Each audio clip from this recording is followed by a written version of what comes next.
What the judge said to Tyler Kay is he was jailed for racist posts on X. Yet more. Human rights being violated, just another day in Britain. A Northampton man excuse me, a Northampton man jailed for inciting racial hatred had a fundamentally racist mindset. Her Honour Judge Adrienne Lucking told Tyler Kay that he knew his post would stir up racial hatred as he was jailed for 3 years and 2 months today at Northampton Crown Court. Here are Judge Lucking's sentencing remarks. We have cut some of the more inflammatory language to account for our family audience. You have been committed for sentencing to the Crown Court at Northampton for the offence of publishing written material which was threatening, abusive, or insulting, intending thereby to stir up racial hatred, or having regard to all the circumstances racial hatred was likely to be stirred up. Likely to stir up racial hatred is an extremely vague term that lawyers are still to this day arguing about, because even the people that wrote the law are like, we don't really know what we meant by that, right? Because, again, like I've said many, many times before, when it comes to speech legislation, the government loves a grey area. They love a grey area because with this law, you can post fuck whitey all day, every day if you wanted, and absolutely nothing will happen to you. But if you say, I don't like these immigrants coming over here, bum, you can get sent to prison. That's just the way it works, and that's the way it's intended to work. Your offending must be seen in the context of the widespread and extensively reported scenes of disorder, violence, and criminal damage which have taken place around the country, beginning in Southport and spreading to other locations between of July 30th, 2024 to date in a number of cities across the country. So this guy's just another one of many people who are getting arrested and within 3 days getting sent away for very, very heavy sentences, just like Stalin did. Which is why everybody's calling him Keir Stalin, along with calling him two-tier Keir. There has, of course, been coverage of this disorder in mainstream media and online, and you knew that your conduct participated in and encouraged a pattern of incidents involving racial hatred and serious disorder that took place around the country. This conduct will always attract immediate and substantial punishment. Well, no, not always. Again, if it's towards white people, then the courts and the police do not give a fuck. But however, if it's against anybody else, oh yeah, you're getting sent away for a long time. On Wednesday, August 7th, on the social media platform X, formerly known as Twitter, your account made a public post stating, mass deportation now, nothing wrong with that, set fire to all the effing full of the bastards for all I care. If that makes me racist, so be it. Not directly a call for violence. yeah. The post added the hashtags, stand with Lucy Connolly, hashtag fuck Thamptonshire Police, nothing wrong with that. Hashtag Conservative, hashtag Farage Riots. Don't call him the Farage Riots. There's nothing to do with him. Hashtag Riots UK, hashtag Northampton. Following his postings of the message, that's 100% the plan, plus gloves, no car either, so no number plates to travel, and a change of clothes nearby your other posts on X made clear a desire to be involved in organised protests in Northampton and provided guidance to others on techniques to avoid police detection. Free speech.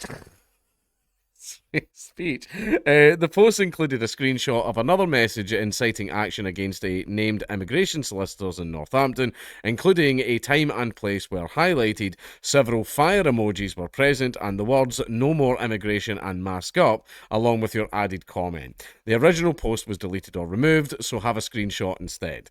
Right, now in regards to this, I believe that this should have been done the Brandenburg test. I'll save it for the end. Your words added were, let's go. A similar screenshot was posted by you 6 hours later on the same day with numerous hashtags, this time including hashtag immigration, hashtag asylum, and hashtag riots. Now, I will say, off the bat, this man's words are very, very silly, especially with the environment that we're living in. I mean, that's the equivalent of living in Iran and tweeting out, fuck the Ayatollah, right? You're asking for trouble. You were arrested at your home address and interviewed just yesterday, and the very next day sent away for 3 years. You admitted that you were responsible for the posts and denied being a racist. You denied any intention to cause harm, but might have gone to watch on the sidelines. You implied that the posts were as a result of your sense of humour. You have served the basis of plea today at the effect that you did not, by your actions, intend to stir up racial hatred. You have given evidence on a trial of issue. I rejected your basis of pleas. You are an intelligent, articulate, and media-savvy person. You were evasive about your interest in the topics on social media and your awareness of the surrounding events. You posted as you did because you thought there were no consequences to yourself from stirring up racial hatred in others. You have a keen interest in current events. The overall tone of the post identified clearly reveals your fundamentally racist mindset. You have tried ineffectually to provide alternative explanations for the inflammatory post. You have attempted to portray yourself as naive and distance yourself from the racist content to say that your posts were foolish, but that you had no intention to stir up racial hatred. I am sure that you knew what you were posting would stir up racial hatred in others, and that this was what you intentioned. Now, the fact that they're saying this directly to the defendant and it's not in regards to the solicitor, did he have a solicitor present at this? It was a very fast, speedy trial. Now, bear in mind, my trial lasted about 2 years. Right, over something I posted on social media. These guys are getting sent away for fat sentences in a couple of days. Now, did you see this during the Antifa riots, the George Floyd riots, the Palestine riots? No, you did not. You do not see any of that during those riots. And why was that? Because it was the left wing doing it. The left wing are for free pass. The right wing, native Brits, do not, because we have a two-tier policing system. We are the Untermensch. We are like, what's it called again? The Untouchables. You know, like the Indian caste system? Well, we've got that here now. If you are a native and you care about your country, fuck your human rights. You'll get a speedy, quick sham trial and you'll get sent away for 3 years. That's just the way it works now. We're under a leftist government. We've saw for a while how they were. So, hey-ho. That's what we get. The maximum sentence for this offence following conviction on indictment is 7 years imprisonment. The messages directly encourage life-threatening or life-endangering activity within the context of racial hatred offences. The nature of the social media platform means the posts could have been viewed by any member of the public. The captured posts show views ranging from the low hundreds up to 3,457 for the post referring to setting fire to hotels, which amounts to widespread dissemination.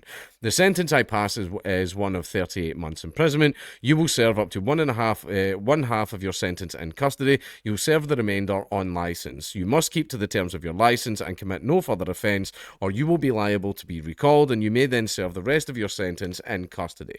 She also told Kay his devices would be seized. Now, as someone who's worked with very many people who have been sent to prison over similar posts to stuff like this, he's going to come out of prison 100 times worse. So much worse. 100 times more racist. I know one guy that came out and went on immediately to join Atomwaffen. Right? They come out 100 times worse. And the government knows this. The government knows, yeah, the prison does not work for these guys. They come out so fucking radicalized because you throw them in prison with all the Muslims there and guess what the Muslims do to them? Right, they come out so much more fucking radicalized. See, everybody's talking about, we're really worried about right-wing lone wolves. The government knows it is creating them. And the government knows this, which means it wants it to happen. The government wants it to happen because whenever these right-wing lone wolf things happen, the government goes, oh my God, look, I wonder how he got like that. We've no idea. Anyway, if you want that to stop, give us more power. That's why they do it. That's why they do it. They engineer the shit like that so that they get, like, it's a tale as old as time. The government engineers a problem and then sells everybody the solution to that problem. And the solution to that problem is always to give the government more power. Right? This young man was just very angry, said a bunch of inflammatory things, and then he gets sent away for 3 years because of it. Although half of his sentence he'll be able to serve on license. Now, in regards to this, I would say that this should be put up to the Brandenburg test. Did this man have any kind of authority whatsoever where an actual violent event occurring as a result of his words would likely have happened? Would it have happened? We'll never fucking know because the Brandenburg test was not applied and they decided to imprison him anyway. Right? Basically, like, the Brandenburg test, go look it up. It's called Clarence Brandenburg versus Ohio of 1968. It's a very good and interesting case to look into about how courts should be able to approach violent speech. For example, if there's a homeless man in the middle of the street with his pants over his head screaming everybody should go out and kill ginger people, What authority does that man have to make it likely that that is what for a fact would happen? None at all. It fails the Brandenburg test. It passes the Brandenburg test, sorry. But yeah, basically, we're going to see a lot of these, and I can guarantee you, I've never, out of everyone that I have spoken to that has gotten out of prison after getting sent away for stuff like this, not one, not a single one has came out when, oh yeah, I'm actually like left wing now. I've totally changed my ways. Not one, not a single one. Prison does not work. See, for curing this stuff, prison does not work. It makes them worse, and the government knows it makes them worse.